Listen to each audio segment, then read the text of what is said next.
Hi friends, welcome to Fatima channel. எல்லோரும் எப்படி இருக்கிறீங்க? நீங்கள் எல்லாருமே நல்லா இருக்கணும். காத்தால எப்போவுமே செய்கிற வேலை தான், இதில் எந்த ஒரு டிஃப்ரெண்ட்டும் கிடையாது. ஆனால் நான் செய்கிற வேலையை உங்களுக்கு பிடிச்சிருந்தா நீங்கள் லைக் பண்ணுங்கள், ஷேர் பண்ணுங்கள். மறக்காமல் என்னுடைய சேனலை லைக் பண்ணுங்கள். வீடியோக்குள்ளே போகலாம். அரைநெல்லிக்காய் ஜூஸ். அரைநெல்லிக்காய் ஹெல்த்துக்கு ரொம்பவே நல்லது. காத்தால ஏச்ச உடனே நான் ஒரு கிளாஸ், எங்கள் வீட்டுக்கார் ஒரு கிளாஸ் கண்டிப்பாக அரைநெல்லிக்காய் குடிச்சிட்டு தான் மறு வேலையே. அதுக்கப்புறம் குழந்தைங்க ஸ்கூலுக்கு போகணும்.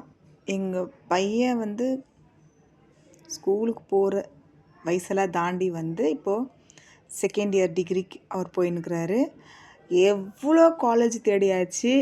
ஆனால் எனக்கு ஒரு ஆசை, எங்கள் பையன் ஷூட் கோட் போட்ட காலேஜில் போய் சேரணும். இப்போ நம்மளுக்கு பிடிச்ச காலேஜில் நம்ம சேர்த்து விட்டுட்டோம்னா டக்குன்னு என்ன சொல்லிடுவாங்க தெரியுங்களா? நீ சேர்த்து விட்ட, அதனால் என்னால் அங்கே படிக்க முடியலன்னு சொல்லிடுவாங்க. அதனால் நான் என்ன பண்ணேன், ஓகே உங்களுக்கு பிடிச்ச காலேஜில் சேர்த்தா அப்போ நீங்கள் க்ளீனாக படிக்குவீங்களா அப்படின்னு சொல்லிட்டு விட்டுட்டேன்.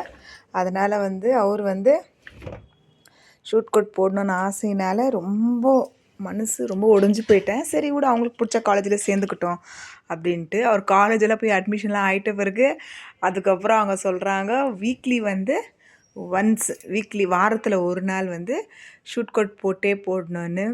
பார்த்திங்களா, நம்ம என்ன நினைக்கிறோமோ கண்டிப்பாக அது பசங்க மூலியமாக கடவுள் நம்மளுக்கு நிறைவேற்றி கொடுக்குறாரு. இதெல்லாம் டீசன்ட் இல்லைங்களா? ஷூட் கோட் போட்டுன்னு காலேஜுக்கு போகிறதெல்லாம். அதனால் வாரம் ஃபுல்லாக 2 நாள் ஃபார்மலு, 2 நாள் ஜீன்ஸ் பேண்ட் டிஷர்ட் அப்படி போட்டுக்கலாம். ஒரு நாள் வாரத்தில் ஷூட் போடணும்னு சொல்லிட்டாங்க. அதனால் அந்த ட்ரெஸ் ஐரன் போடும்போதெல்லாம் எனக்கு ஒரு சந்தோஷம் இல்லைங்களா? நம்ம படிக்கல, ஆனால் நம்ம பசங்களை படிக்க வச்சுருக்குறோமே. எவ்வளோ ப்ரெஷர். கண்டிப்பாக அவருடைய 10th போயிட்டு வரத்தான் ரொம்ப நினச்சேன். ஆனாலும் கடவுள் இவ்வளோ தூரம் கொண்டு வந்தார். கடவுளுக்கு ரொம்பவே நன்றி. அதுக்கப்புறம் காத்தால ஏச்ச உடனே நம்மளுடைய ட்ரிங்க் குடிச்சிட்டு அதுக்கப்புறம் குழந்தைங்களுக்கு துணியெல்லாம் ஐரன். மெயின் எங்கள் பையனுக்கு 2 பேரும் ஒரே டைம் தான் போவாங்க. ஆனால் பொண்ணுக்கு 8:45, பையனுக்கு 9 o'clock. அவர் படிக்கிற காலேஜ் பேர் பெங்களூரில் கிறிஸ்து ஜெயந்தி. அதுனா சொல்கிறாங்களே, கடவுள் யாருக்கும் கிடைக்காததெல்லாம் சில பேருக்கு ஒரு லக்காக பண்ணுவாங்கன்ட்டுன்னு. அதே மாதிரி எங்கள் பையன் அந்த காலேஜில் சேர்க்கறதுக்கு ரொம்பவே ட்ரை பண்ணோம். எங்கெங்கேயோ தேடினோம். பட் சேர்க்குறது டிசிப்ளைனாக இருக்கணும் இல்லைங்களா? ஒழுக்கம் அவங்களுக்குள்ளே வரணும். இந்த ஏர் ஸ்டைலு விட்றது அதெல்லாம் கிடையாது. நம்ம வீட்டுக்கு ஆசையாக விட்டுக்கலாம். அதுக்கப்புறம் காலேஜிலலாம் அலௌடு கிடையாது. அதனால் நீட்டாக கட்டிங் பண்ணி நீட்டாக இருக்கணும். எப்போவுமே நீட்டாக இருக்கணும் காலேஜ் உள்ள. அவர் எப்போவுமே நீட்டாக இருக்கணும் தான் நானும் ஆசைப்படுவேன். உங்களுடைய பசங்க கூட காலேஜில் சேர்க்கும் போது பார்த்து என்ன ஏதுன்னு கேட்டு விசாரித்து டைமிங்கு எல்லாமே க்ளீனாக கேட்டு கரெக்டாக டைமிங்கு வீட்டுக்கு வராங்களான்னு எல்லாம் கேட்டு நீங்கள் காலேஜுக்கு அனுப்புங்க. அதுக்கப்புறம் எங்கள் பொண்ணுடைய ட்ரெஸ்ஸு காத்தால ஏச்ச உடனே ஃபஸ்ட்டு இவங்களுக்கெல்லாம் இதை ரெடி பண்ணி கொடுத்துட்டு பிறகு தாங்க கிச்சனில் போய் எல்லா வேலையும் செய்ய முடியும். ஏன்னா அதுக்கப்புறம் செய்யும்போது தான் வா மம்மி வா மம்மின்னு கூப்பிடுவாங்க. அரிசி கழுவி வச்சுட்டு பிறகு தான் நான் ஐரன் போடுறதுக்கே போனேன். அரிசி வெந்துச்சு. இது வாங்கி பாத் ஸ்டைல். வாங்கி பாத்னா கர்நாடகாவில் இது ரொம்ப ஃபேமஸ்ஸு. இது ஒருத்தர் குக்கரில் செஞ்சுருவாங்க. பட் நான் தக்காளி மட்டும் இதில் ஆட் பண்ணக்கூடாது. அதுக்கு பதில் புளி ஆட் பண்ணுவேன். நல்லா க்ளீனாக எல்லாமே வெங்காயத்தை க்ளீனாக கட் பண்ணிக்கணும். எண்ணெய் ஊற்றி வெங்காயம் போட்டு நல்லா ரோஸ்ட் ஆன பிறகு இஞ்சி பூண்டு பேஸ்ட் போட்டு அது கூடவே கத்திரிக்காய் போட்டு நல்லா வதங்க விட்டுட்டு அதுக்கப்புறம் மிளகாத்தூள், மஞ்சாத்தூள், தனியாத்தூள் இது 3 தாங்க. கடையில் ஆல்ரெடி வாங்கி பாத் பவுடர்னு கேட்டால் கொடுக்குவாங்க. அந்த பவுடரு மிக்ஸ் பண்ணிட்டு நல்லா கொதி வந்த பிறகு ரைஸ் போட்டு கலக்கிட்டா வாங்கி பாத் ரெடி. இது டிஃபன் கட்டுறதுக்கோசரம் தான். அவங்களுக்கு டிஃபன் கட்டுறதுக்கு எங்கள் வீட்டுக்காருக்கு பாவக்காய் வேணுமா கச்சிக்கிறதுக்குன்னு சொன்னார். சரி அதுவும் கூட சேர்ந்து பாவக்காய் கூட ரொம்ப ஸ்பெஷலெல்லாம் கிடையாது. எண்ணெய் ஊற்றிட்டு வெங்காயம் போட்டு வெங்காயம் வதங்கின உடனே பாவக்காய் போட்டு நல்லா அதிலே லைட்டாக தடவி தடவி தடவி தடவி வதங்க வச்சுட்டு மிளகாத்தூள், மஞ்சத்தூள் போட்டு கொத்தமல்லி போட்டு இறக்கிட்டாவும் கொஞ்சமாக லாஸ்ட்டில் ஒரு துண்டு வெல்லம் போட்டுக்கலாம். கசப்பு உங்களால் தாங்க முடியலன்னா ஒரு துண்டு வெல்லம் போட்டு இதுவும் செஞ்சாச்சு ஃப்ரெண்ட். அதுக்கப்புறம் கிச்சன் ஃபுல்லாக அவங்களுக்கு எல்லாம் டிஃபன் கட்டி அவங்களெல்லாம் அனுப்பிட்டு அதுக்கப்புறம் கிச்சனை க்ளீனாக தொடச்சி விட்டுட்டு மேலே மட்டும் துடைக்கிறது கிடையாது. வாரத்தில் 2 நாள் நம்போ கிச்சன் அந்த கப்போர்டு இருக்கு இல்லைங்களா? அதெல்லாம் கூட வாரத்தில் 2 நாள் தான். டெய்லியெல்லாம் நம்மளால அவ்வளோ ஒரு கிளியராக மெயின்டெயின் பண்ணணும்னு சொல்லிட்டு நம்மள யாருமே அடிக்கல. அதனால வாரத்தில் 2 நாள் வந்து துணியை வந்து லைட்டாக சோப் ஆயில் போட்டுட்டு கொஞ்சமாக ஈரம் பண்ணி டைட்டாக க்ளீனாக துடைச்சி விட்ருவேன் ஃப்ரெண்ட்ஸ். அதனால தான் என்னுடைய கிச்சன் பார்க்கும்போது எப்போவுமே நீட்டாக இருக்கிற மாதிரி இருக்கும். இதெல்லாம் மெயின்டெயின் போடுறது முக்கியம் கிடையாது. இதெல்லாம் மெயின்டெயின் பண்ணுறது தான் இருக்குது ஃப்ரெண்ட். பார்த்தீங்களா? அது கொழும்பெல்லாம் நம்ம ஊற்றும்போது அது மேலே வந்து எகிறிடும். எப்படி இருந்தாலும் அது மேலே விழுந்தே விழும். அது அப்பப்போ நம்ம துடைச்சிட்டோம்னா அதில் வந்து ரொம்ப வந்து எண்ணெய் பிசுக்கெல்லாம் தங்காது. இப்போ கிச்சன் ஃபுல்லாக வேலையை முடிச்சாச்சு. எல்லாரும் போயிட்ட பிறகு நான் உக்காந்து கஞ்சி அதான் சொல்லிட்டேங்களா, ஓட்ஸ் கஞ்சி அது குடிச்சிட்ட பிறகு தான் நெக்ஸ்ட்டு வேலை எல்லா வேலையும் செய்யணும் ஃப்ரெண்ட். இன்னும் வீடு பெருக்கணும், வீடு துடைக்கணும், வாஷிங் மிஷினில் துணியெல்லாம் போட்டிருக்குறோம் அதை எடுத்துன்னு மேலே காய போடணும், எங்கள் ஜோய்மாக்கு சாப்பாடு செய்யணும். இதை குடிச்சிட்டு இந்த கேப்பில் இது எல்லாமே செஞ்சுட்டு பையன் வந்து சீக்கிரமாக வந்துடுவார். ஏன்னா காத்தால சீக்கிரம் போனார், மதியானம் சீக்கிரம் வந்துடுவார். அதுக்காக வந்து சிக்கன் வாங்கின்னு வந்து ஆல்ரெடி நான் காத்தாலே வாங்கின்னு வந்து வச்சுட்டேன். பட் இவங்களெல்லாம் அனுப்பிட்ட பிறகு தாங்க இந்த மாதிரி வேலையெல்லாம் கொஞ்சம் சீக்கிரமாகவே நம்மளால செய்ய முடியும்.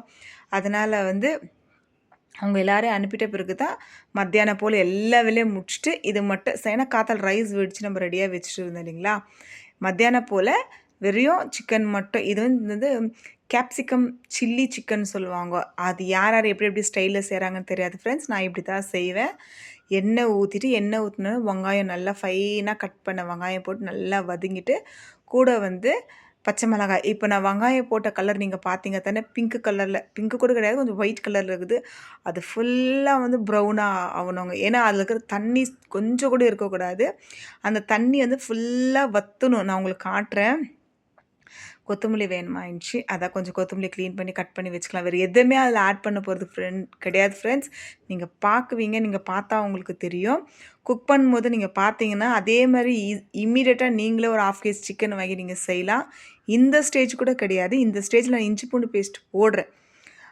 ஒரு ஸ்பூன், 1 கேஜிக்கு 1 ஸ்பூன் இஞ்சி, 1/4 ஸ்பூன் பூண்டு நல்லா தனித்தனியாக அரைச்சி நைஸாக அரைச்சி இது கூட ஆட் பண்ணி, இந்த ஸ்டேஜ் கூட கிடையாதுங்க, இன்னும் வதங்கணும்.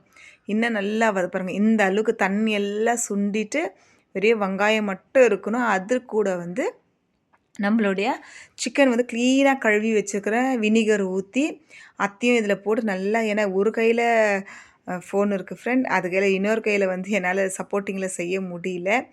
வீடியோ கொஞ்சம் மிஸ் பண்ணால் சாரி பண்ணிக்கோங்க.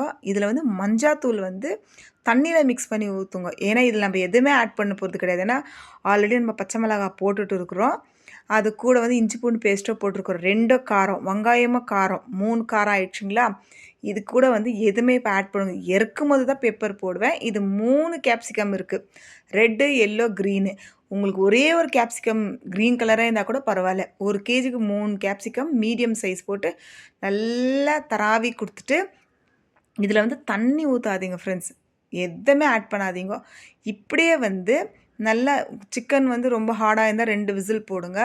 அப்படின்னா ஒரே ஒரு விசில், தண்ணி ஊற்ற வேண்டாம். விசில் போட்டு நம்ம இறக்கிட்ட பிறகு நான் உங்களுக்கு சிக்கன் காமிக்கிற பாருங்க. இது ரொம்ப ஸ்பெஷலாக இருக்கும். பசங்களும் சொல்லுவாங்க, இது ரொம்ப டிஃப்ரெண்ட்டாக இருக்குது மம்மி, ரொம்ப டேஸ்ட்டாக இருக்குதுன்னு சொல்லிட்டு. நீங்கள் கண்டிப்பாக ட்ரை பண்ணுங்கள். இது ரொம்ப பெரிய விஷயமே கிடையாது. ஒரு குக்கரை வச்சு எண்ணெய் ஊற்றமா, வெங்காயம் போட்டோமா, பச்சை மிளகாய் போட்டோம்னா, நல்லா வதங்கணும்னு இஞ்சி பூண்டு பேஸ்ட் போட்டோமா, இப்போ சிக்கன் போட்ட பிறகு கொஞ்சம் மஞ்சள் தண்ணி ஊற்றிட்டு அது கூட 3 கேப்சிகம் போட்டு பாருங்கள், சிக்கன் வந்து ரெடி ஆயிடுச்சு. இப்போ வந்து இது சிக்கனில் இருக்கிற தண்ணி மட்டும் தான், சரிங்களா? இது வேகிறதுக்குள்ளே ஒரு கப்பு காஃபி நான் குடித்தாச்சு. ஏன்னா ரொம்ப டயர்டு ஃப்ரெண்ட், காத்தாலேருந்து வேலை செய்கிறேன் இல்லைங்களா? ரெஸ்ட்டே கிடையாது. இந்த கேப்பில் நான் இவ்வளோ வேலை செஞ்சுட்டு வந்து தான் திரும்ப மத்தியானமாக ஒரு 2 o'clock போல் வந்து நான் உங்களுக்கு வந்து இந்த சிக்கன் எப்படி செய்யுதுன்னு சொல்லிட்டு உங்களுக்கு நான் வீடியோ போட்டுருன்னு இருக்கிறேன்.